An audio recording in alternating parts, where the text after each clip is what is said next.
Bismillahirrahmanirrahim. Assalamualaikum warahmatullahi wabarakatuh. Semoga pada pertemuan ini kita semua selalu sehat dan tetap semangat ya dalam belajar. Baik, pada pertemuan ini kita akan membahas mengenai kaidah kebahasaan dan cara memproduksi atau menyusun teks cerita sejarah.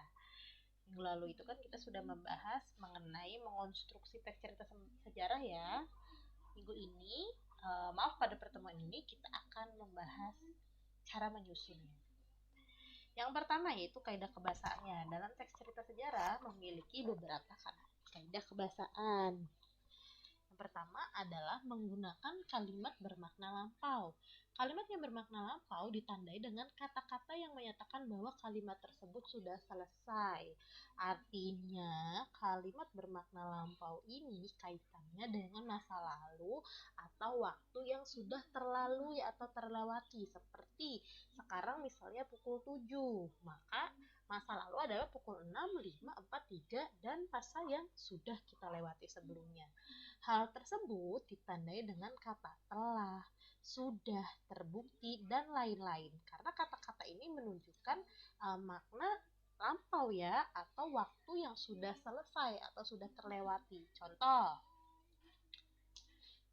prajurit-prajurit yang telah diperintahkan membersihkan gedung bekas asrama telah menyelesaikan tugasnya.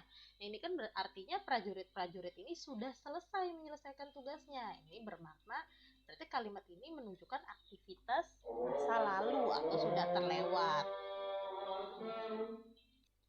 Contoh yang lain, ini kalimat kedua ya. Dalam banyak hal, Gajah Mada bahkan sering mengemukakan pendapat-pendapat yang tidak terduga dan membuat siapapun yang mendengar akan terperangah apabila Gajah Mada berada di tempat berseberangan yang melawan arus atau pendapat umum dan ternyata Gajah Mada terbukti berada di pihak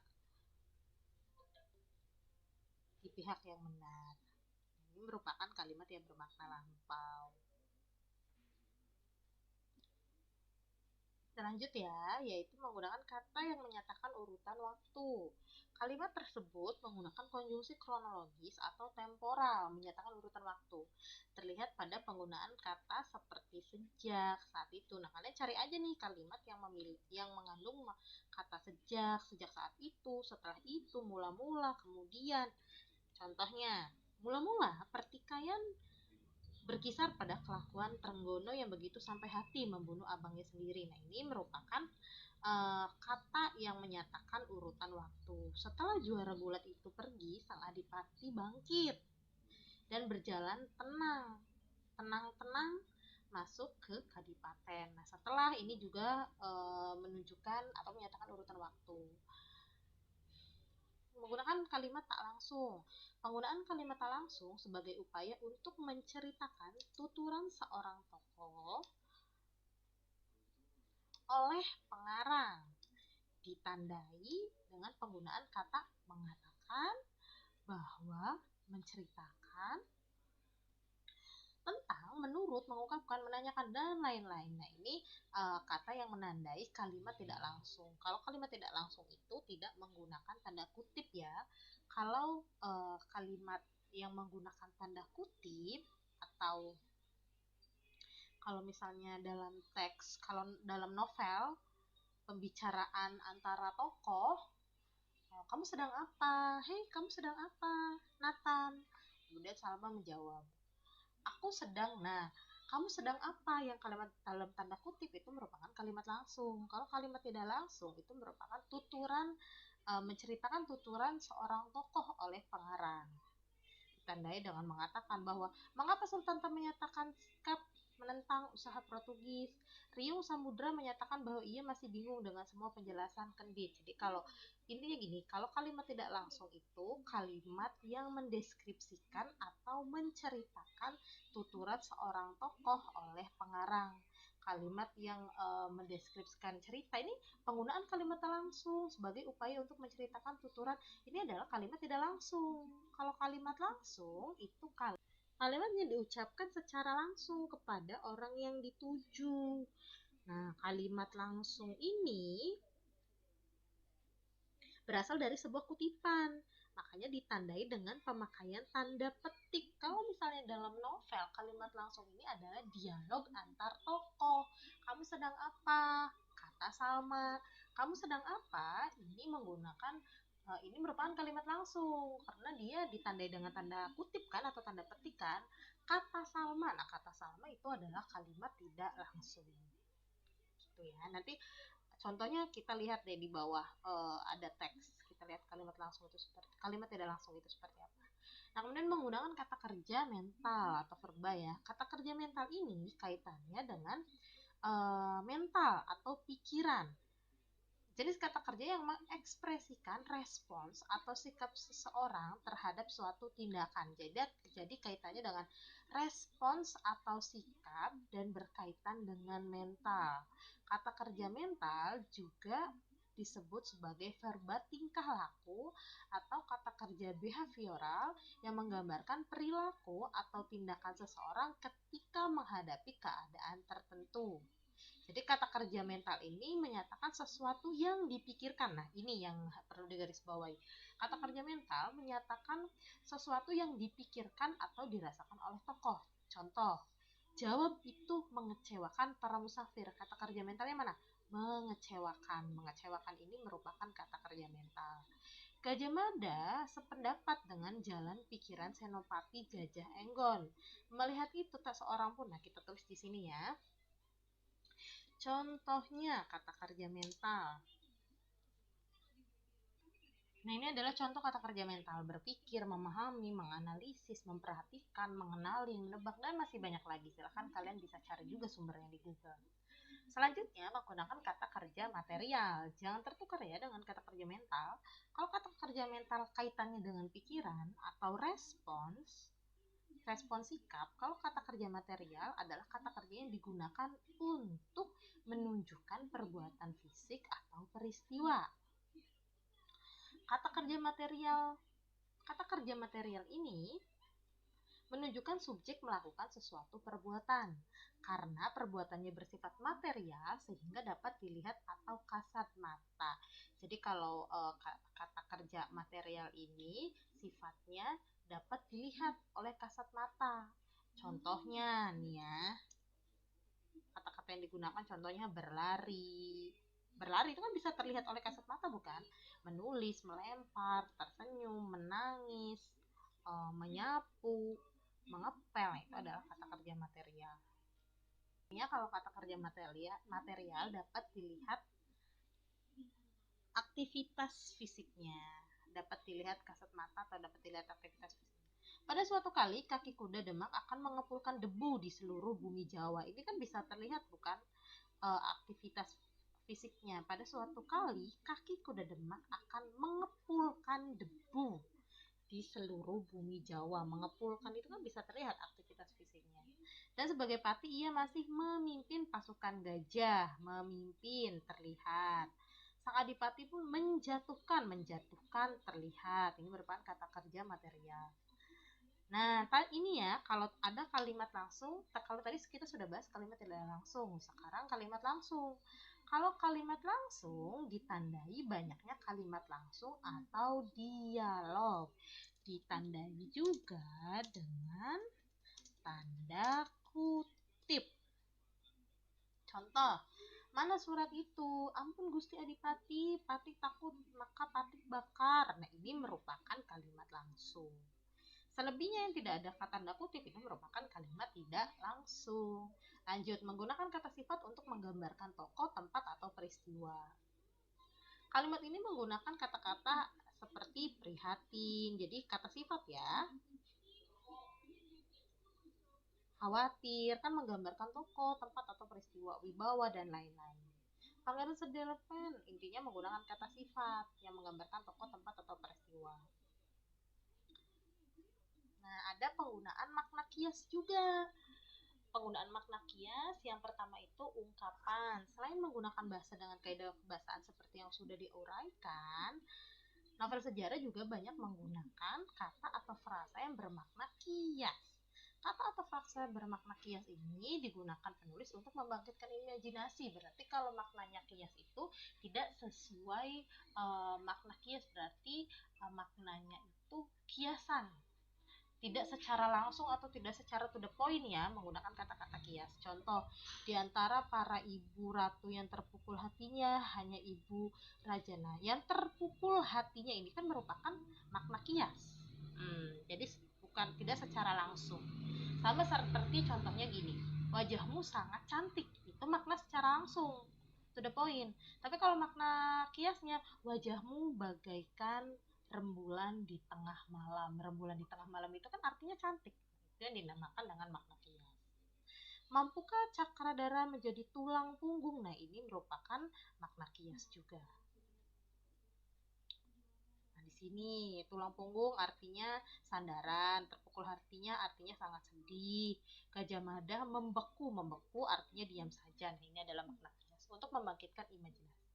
Kedua adalah peribahasa. Selain menggunakan kata atau frasa bermakna kias, novel sejarah juga banyak menggunakan peribahasa, baik yang berbahasa daerah maupun berbahasa Indonesia. Tujuannya adalah untuk memperkuat latar waktu dan tempat kejadian cerita. Contoh, hidup rakyat Majapahit boleh dikatakan gemah ripah loh jinawi.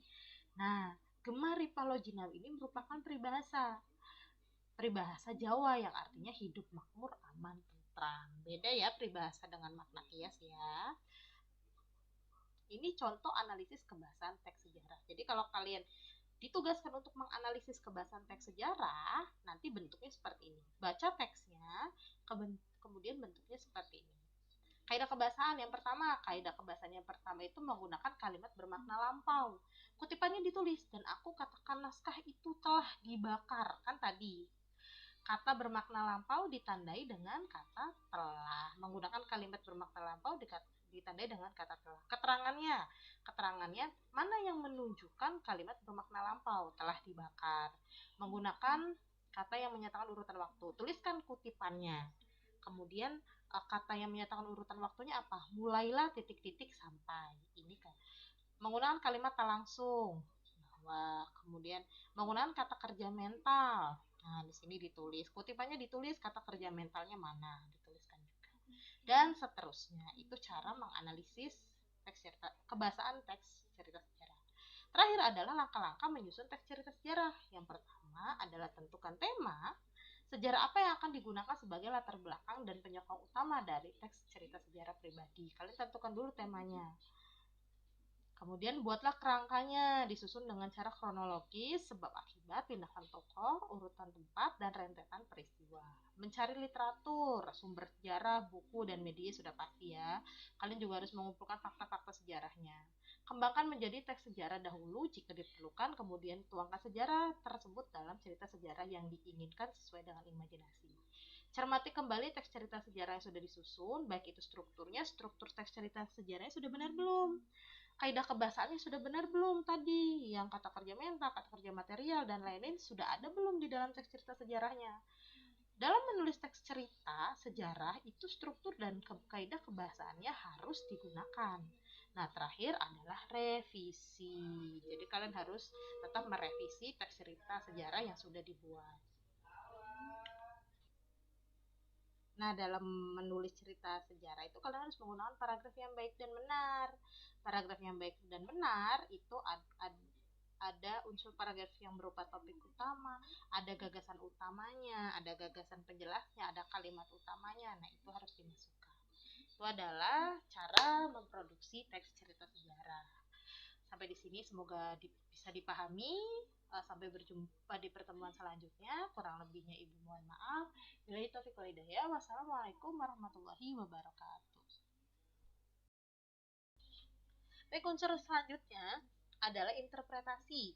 Pada bagian ini berisi penafsiran penulis mengenai topik dengan perspektif tertentu yang lebih luas dan menyeluruh, serta menjelaskan korelasi peristiwa yang menyertainya. Artinya, penulis ini memberikan korelasi adalah penulis memberikan penafsiran keterkaitan dari peristiwa yang menyertainya. Jadi topik yang dibahas ini dijelaskan keterkaitan dengan peristiwa yang menyertainya apa. Itu bagian interpretasi.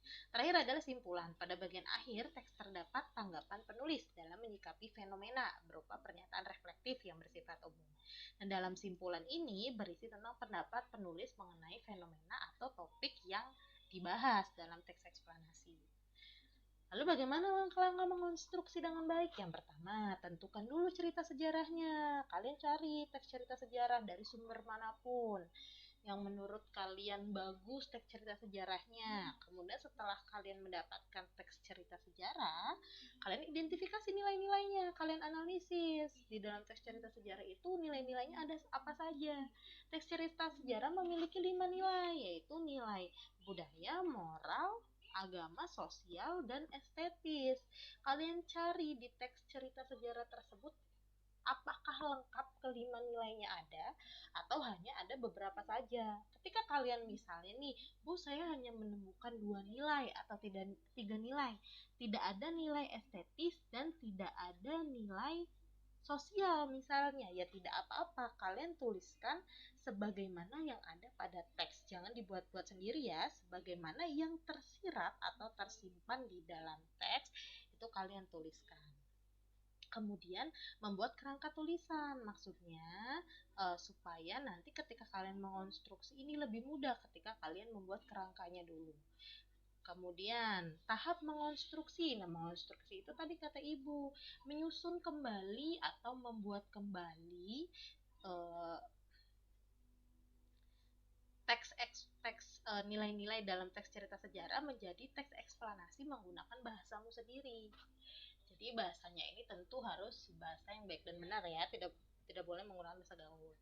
Nah, setelah kalian menulis atau menuliskan kembali teks cerita sejarah menjadi teks eksplanasi, kalian harus melalui juga tahap menyunting atau mengoreksi ulang supaya kesalahan baik teknis maupun non teknis itu dapat terlihat dan dapat diperbaiki seperti kesalahan penulisan tanda baca, ejaan, dan yang lain-lain. Kemudian menulis kembali. Pada kegiatan ini dilakukan revisi terhadap tulisan setelah dilakukan penyuntingan. Jadi kalau misalnya ternyata nih bahasa kalian masih ada yang belum efektif di paragraf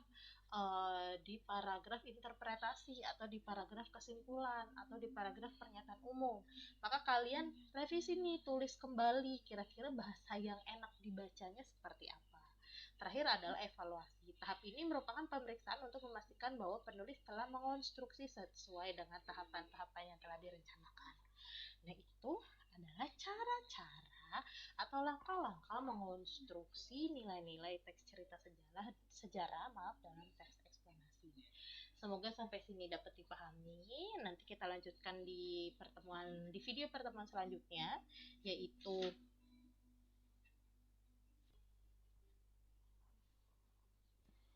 kaidah kebahasaan dan langkah menulis teks cerita sejarah. Sampai bertemu di pertemuan selanjutnya. Semoga kita selalu diberikan semangat dalam belajar. Kurang lebihnya Ibu mohon maaf. Wassalamualaikum warahmatullahi wabarakatuh.